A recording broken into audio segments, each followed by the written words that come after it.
नमस्कार, स्वागत है आप सभी का वाईबीएन बिहार झारखंड में। मैं हूं आपके साथ मुदिता। आज की राजनीति में फैसले केवल पद भरने के लिए नहीं होते हैं, आने वाले समय की पटकथा लिखते हैं। भारतीय जनता पार्टी ने भी कुछ ऐसा ही किया। बिहार सरकार की कैबिनेट मंत्री और 5 बार के विधायक नितिन नवीन को राष्ट्रीय कार्यकारी अध्यक्ष बनाकर बीजेपी ने यह साफ कर दिया कि 2029 की तैयारी अभी से तेज कर दी गई है। ये नियुक्ति जितनी दिखती है उससे कहीं ज्यादा गहरी है। इसमें संगठन की सोच है, सामाजिक समीकरण है और चुनावी गणित का पूरा खाका छिपा हुआ है। ये कोई सामान्य बदलाव नहीं, ये एक संदेश है कार्यकर्ताओं के लिए, विपक्ष के लिए और खास तौर पर उन राज्यों के लिए जहां बीजेपी अब भी संघर्ष कर रही है। सवाल यही है कि आखिर नितिन नवीन ही क्यों? जवाब सीधा नहीं लेकिन साफ है। जब प्रधानमंत्री नरेंद्र मोदी और गृह मंत्री अमित शाह ने नितिन नवीन को बधाई दी तो वो सिर्फ औपचारिकता नहीं थी।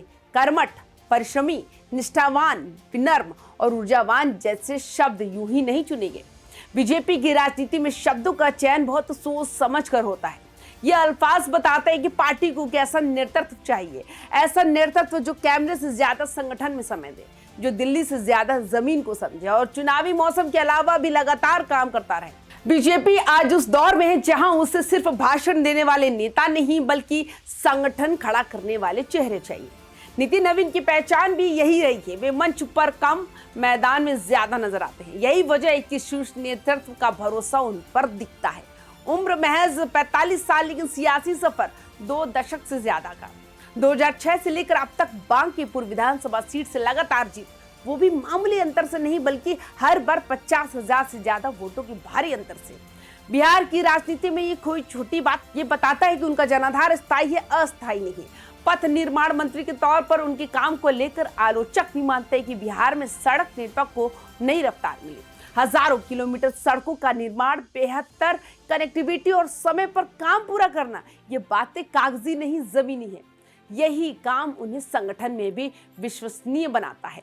नितिन नवीन सिर्फ सरकार का चेहरा नहीं रहे। युवा मोर्चा के राष्ट्रीय महासचिव, बिहार बीजेपी अध्यक्ष, सिक्किम और छत्तीसगढ़ जैसे राज्यों के प्रभारी, हर भूमिका में उन्होंने संगठन को समय दिया। 2023 के छत्तीसगढ़ विधानसभा चुनाव में बीजेपी की शानदार वापसी के पीछे जिन चेहरों ने पर्दे के पीछे काम किया, उनमें नितिन नवीन का नाम प्रमुखता से लिया जाता है।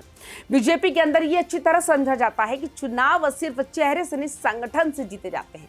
बूथ मैनेजमेंट, कार्यकर्ता नेटवर्क और स्थानीय समीकरण, इन सब पर पकड़ रखने वाला नेता ही पार्टी के लिए असली पूंजी होता है। नितिन नवीन उसी श्रेणी में आते हैं। बीजेपी में राष्ट्रीय कार्यकारी अध्यक्ष का पद यूं ही नहीं बनाया गया, इसे नेतृत्व की प्रयोगशाला कहा जा सकता है। अमित शाह और जेपी नड्डा इस पद से होकर ही राष्ट्रीय अध्यक्ष और फिर सत्ता के केंद्र तक पहुंचे। इसका मतलब साफ है कि ये पद भविष्य की बड़ी जिम्मेदारियों का संकेत देता है। नितिन नवीन की ताजपोशी यही बताती है कि पार्टी अब अनुभव और जवानी के संतुलन पर भरोसा कर रही है, ना बहुत उम्रदराज, ना बहुत नया। ऐसा नेता जो पार्टी की संस्कृति भी जानता हो और आने वाले दशक की राजनीति को भी समझता हो। इस नियुक्ति का सबसे दिलचस्प पहलू पश्चिम बंगाल से जुड़ा है। बंगाल की राजनीति में दशकों तक कायस्थ समुदाय का गहरा असर रहा है। ज्योति बसु, विधान चंद्र राय जैसे बड़े नाम इसी समाज से आए हैं। भद्रलोक कही जाने वाली जो भौतिक जमात है, उसमें बोस, घोष, दत्ता, मित्रा जैसे उपनामों वाला कायस्थ वर्ग आज भी प्रभावशाली है। नितिन नवीन इसी कायस्थ समुदाय से आते हैं। बीजेपी के लिए ये कोई संयोग नहीं। 2026 में पश्चिम बंगाल विधानसभा चुनाव है और पार्टी जानती है कि वहां सिर्फ आक्रामक राजनीति से काम नहीं चलेगा। सामाजिक संतुलन, सांस्कृतिक समझ और विश्वसनीय चेहरे की जरूरत होगी। नितिन नवीन की नियुक्ति बंगाल के सुवर्ग को संदेश देती है जो अब तक बीजेपी से दूरी बनाए हुए हैं।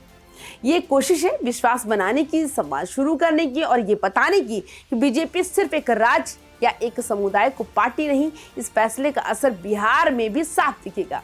नितिन नवीन का कद राष्ट्रीय स्तर पर बढ़ने से बिहार बीजेपी के लिए भीतर नेतृत्व संतुलन करेगा। ये उन नेताओं के लिए भी संकेत है कि संगठन में काम करने वालों को ही आगे बढ़ाया जाएगा। बिहार की जातिगत राजनीति में ये नियुक्ति का एक नया संदेश देती है। ये बताती है कि बीजेपी सिर्फ 1 या 2 सामाजिक समूहों तक सीमित नहीं रहना चाहती, वो हर वर्ग को साथ लेकर चलने की रणनीति पर काम कर रही है। राजनीतिक विश्लेषक प्रदर्शन का कहना है कि नितिन नवीन को राष्ट्रीय कार्यकारी अध्यक्ष बनाकर बीजेपी ने पश्चिम बंगाल विधानसभा चुनाव जीतने की बड़ी चाल चली। ये बात यूं ही नहीं कही जा रही। पार्टी अब बंगाल में सिर्फ विरोध नहीं, विकल्प बनने की तैयारी में है। ये नियुक्ति बिहार की जातिगत राजनीति को साधने के साथ साथ बंगाल की सामाजिक संरचना को समझने की कोशिश भी है। एक तीर से दो निशाने। बीजेपी की राजनीति अक्सर इसी अंदाज में चलती है। बीजेपी की सबसे बड़ी खासियत यही है कि ये चुनावी तैयारी आखिरी साल में नहीं बल्कि 5 साल पहले शुरू कर देती है। नितिन नवीन की नियुक्ति भी उसी रणनीति का हिस्सा है।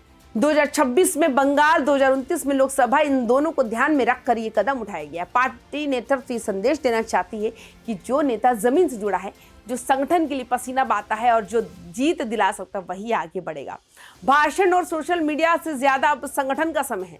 नितिन नवीन का राष्ट्रीय कार्यकारी अध्यक्ष बनना सिर्फ एक पदोन्नति नहीं, ये बीजेपी की बदलती रणनीति, सामाजिक संतुलन और भविष्य की राजनीति का आईना है। इसमें बिहार है, बंगाल है, 2029 की तस्वीर भी।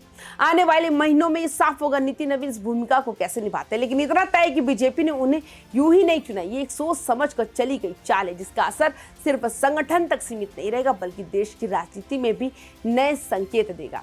तो आपको हमारी ये वीडियो कैसी लगी, आप हमें कमेंट्स करके जरूर बताएं। बाकी तमाम खबरों के लिए YBN बिहार झारखंड को सब्सक्राइब भी जरूर करें। नमस्कार।